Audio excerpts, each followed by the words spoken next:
Jim Cornette has ordered a celebration and it's got a cake in it. Now, there'll be no problem with this cake from Mid-South Wrestling in 1984, he said, looking at his notes. The 15th of March, 1984. Leg warmers aplenty, folks. There'll be no problem because, as we know, cakes in wrestling never end up on anybody. And this is Jim Cornette, so there's no way he's going to get his face pushed into that cake. This week in history, we have some changes. First of all, and up first, Mr. Wrestling 2, or Wrestling 2, as he's known, Wrestling 2, who has had some problems recently because he mentored Magnum TA. They won the tag team titles together, and then Magnum TA was thought of as the hot young wrestler, good-looking boy. You know, Magnum TA, Magnum PI, Magnum Big Ice Cream. Yes, all of that. He was thought of as being the coming man. So the championship committee, I don't know why, thought that he should be the number one contender to the Junkyard Dogs heavyweight title. And they had a kind of summit meeting with the booker, Grizzly Smith, there, and Jim Ross there, doing the bit of the middle stuff. Hello, everybody. That's my microphone. Hello, everybody stuff. And also with Mr. Wrestling 2 there. Wrestling 2, who took offence to Magnum TA's elevation, and they sort of... Magnum TA thought, I don't want this. You're my mentor. You're the reason why I'm successful here. And he ripped up the contract, and they left together. And for the last 3 or 4 weeks, that's been bubbling under. So, for instance, Mr. Wrestling 2 has, Wrestling 2 has thrown in the towel so that Magnum TA can't advance in the TV tournament. You know, the one where they're so excited and you get $10,000 and you get a medal, and they're so excited by it that they've not even bothered to get a board for it. They've got a piece of white cardboard, and they've drawn in marker pen who's beaten who and all of that, you know, the brackets in white marker pen. And this week, actually, Jim Watts, who, of course, not Jim Watts, Bill Watts, who, it's Jim Ross and Bill Watts, Steve. Bill Watts, who owns, of course, he's the promoter for the organisation. That's the kind of theme tune. Will even take this piece of cardboard out and put it on the apron and show us, as if he's proud of it. It's marker pen and a piece of cardboard, mate. Anyway, Wrestling 2 has been agitating for ages and has beaten JYD. He had a match with him, and it seemed some kind of nefarious means. We see him... It looked like he'd got something out of his trunks or his wrestling tights and put it on his knee pad. I'm jabbing my knee here, and then smacked him in the head with it and beat him. We can't really see it when it's shown. They have to draw a little circle, which they've tried to lighten. Still can't see it. Can't see what it is. It looks like a knee brace. You wouldn't have that time to put a knee brace on, would you? The referee would notice. What are you doing putting that knee brace on, Mr. Wrestling 2? Or Wrestling 2, if you like. Well, my knee's playing up a bit. Okay, take your time to put the knee brace on. Oh, you've hit him with it. So anyway, JYD is now gone for 90 days from the promotion. That might be the end of him. Maybe he's gone to... Has he gone to WWEF? WWEF? No, he's not gone there yet, has he? Anyway, he's the new champion. We've got quite a lot of changes this week. Now, because we've got a new tag team champions, because Wrestling 2's involved in that. They had a match with the Midnight Express, as you know, Dennis Condrey and Bobby Eaton and Jim Cornette, James E. Cornette, which is why they'll lead to the celebration with the cake in a minute. And he walked out on his partner, Magnum TA. Magnum TA was then beaten for the titles, and there was a stipulation, or a stip, if you like, folks, a stip, in which he had to receive, each person who lost, if it was any of them, it's not explained, had to receive 5 lashes. So, Magnum TA had to receive 10 lashes, which he was prepared to take. However, Terry Taylor came in, because he's the other hip, young gunslinger, good-looking dude, And he came in and took the other 5 because Wrestling 2 had gone, you see. So, yeah.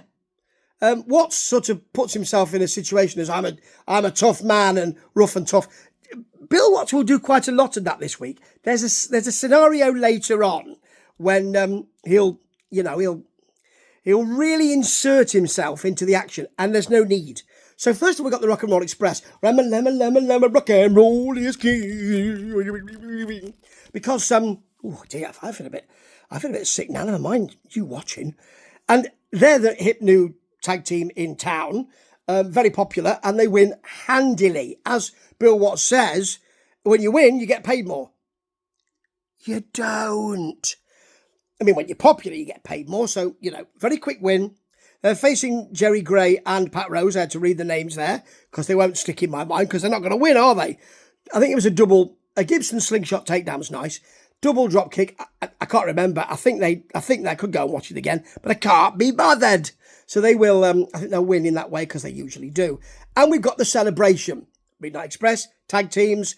There's they've got a letter from his mother, which he won't show Bill Watts because it's rude in fact, it's illegal to read somebody else's mail.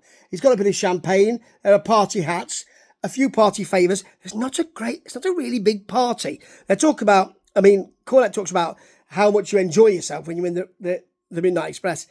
It doesn't look like there's very much. He says he wanted to hire a clown, but Boyd Pierce, he was actually on commentary this week with Bill Watts, was unavailable, was booked up.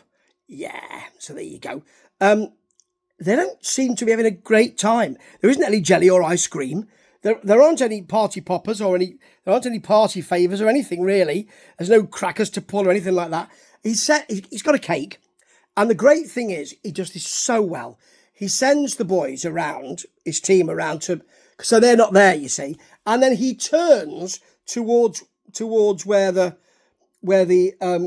wrestlers would come in through the crowd and bends over ostensibly. I'm going to cut this cake now. And when I cut it, Jim Ross, he's there. What get these confused? They don't even look fairly similar, but not massively similar. Anyway, when I cut this cake, Jim Ross, you can't have any. He also says the crowd can't get involved in this. Not that I think they want to, looking at it. Anyway, he bends right over, and of course the Rock and Roll Express are in, slammed his face into the cake. He doesn't half. He rolls around and sells it well. We get to see it. He won't talk to Jim Ross. He's very angry and leaves immediately, which makes the crowd absolutely love it. They just love it. It's beautifully done. And you've got Boyd so excited, and Bill Watts calling Cornette sissy and saying he's done bad things to real men. I don't know what that quite means. I don't know. I suspect it's a wrestling parlance. I don't know. Let's leave it there. And Terry Taylor is facing Nikolai Volkov in the tournament. And you've got Nikolai singing the Russian anthem. It's not this one. Like he used to in the WWF. Remember that? If you're elderly like me, you will. So, Terry Taylor should be winning this, shouldn't he? He brings in the precious, beautiful US flag. Precious and beautiful, yeah. Khrushchev Khrushchev is straight into the tournament final, by the way, who's Nikolai Volkov's Russian mate. And he's a turncoat, because he's American, but he likes Russia. How dare he? Yes, there's a lot of that going on. You get some Volkov stomps. He was a bit prosaic, wasn't he, in the ring? You get a drop kick from Terry Taylor, which sends him over the top. But, of course, if you go over the top, throw somebody over the top, you're disqualified. Not in this occasion, folks. Not on this occasion, because Terry Taylor's drop kick sent him over the top. He didn't throw him over the top. Yeah, you're bending the rules a bit there, aren't you, I suppose? Yeah. So, anyway, Khrushchev's in, wants the DQ. Terry Taylor runs into a big boot, and then they both get in. He fights them both. There's a DQ. I think Terry Taylor goes through on a DQ. I couldn't really see it. I didn't go and look at it because I can't be bothered. And then they get a rope and they tie it around his neck, and they both get either side of it and pull. It's quite good, you know. Who comes in? Hacksaw Jim Dugan, as Bill Watts wants to call him, who will call himself Jim Duggan later on, referring to himself in the third person, of course. So I don't know where he gets the Dugan from. Anyway, he's not been there for a while, has he? He had to go and have a think about his life because he got beaten by Crusher Darso, as he insists on calling him, or Khrushchev, or whatever he's called. They had a coal miner's glove match, and he lost, and he wants that coal miner's glove back. Now, Jim, he wants a coal miner's glove match, another one. I don't think that the person who wins the coal miner's glove match gets to keep the coal miner's glove. And I know you said you want your coal miner's glove. I don't think you provided it for the match. I think probably the promotion, unless it was your coal miner's glove and you gave it to him for safekeeping and now, you haven't got it anymore. I don't know. But anyway, he's got a 2x4, a bit of a longer than the 2x4 because he breaks it just to show how angry he is. Angry. Now, Magnum TA versus Nature Boy Buddy Landell. It's okay. Landell gets to the ropes as soon as Magnum TA tries some offense on him, tries to take him down. Looking at my notes here. There is a Magnum TA slam. Landell takes him down a bit, but, Magnum really lays in the punches. They have to kind of say, well, he's angry, you see, at Wrestling 2, but he didn't half lay him in.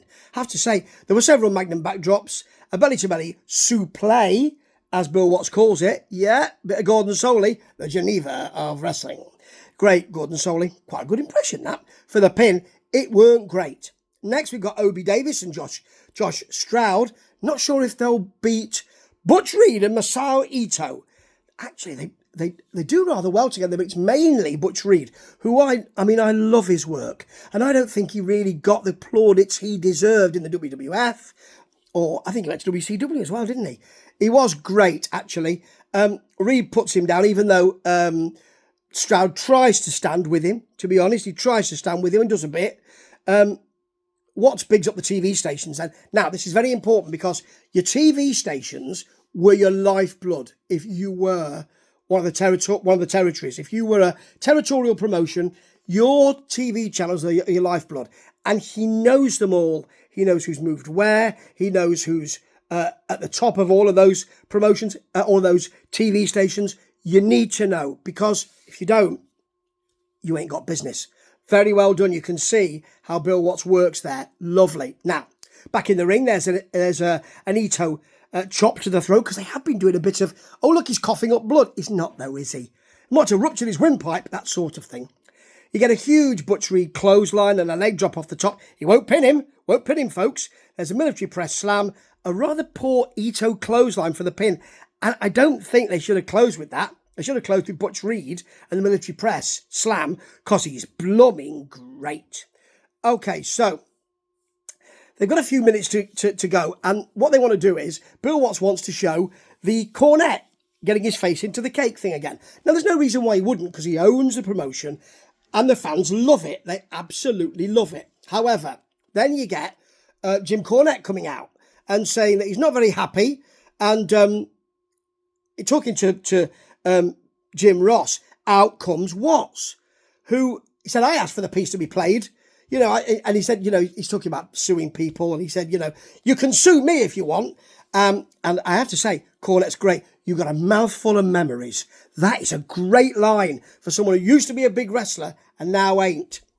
And he grabs, he tries to point at him, he's jabbing at him. He grabs Cornette's hand and then walks away, turns around and smacks him one. Cornette sells it. You don't need it. You don't need it. You could have had his face in a cake again. Another cake comes out and you put his face in it again. You don't need Watts saying, look at what a big man I am, by punching his lights out. Because if the fans like that, I want to get some rub from the hated heel in my promotion. You don't need it. You don't need it. We've already got brilliant work from Cornette. And actually, brilliant work from most people here this week. It was great to see. And they're ringing the changes. Can't wait till next week. I'm sure you can't too. Ding ding ding ding ding ding ding ding ding ding ding ding ding ding ding ding ta ta.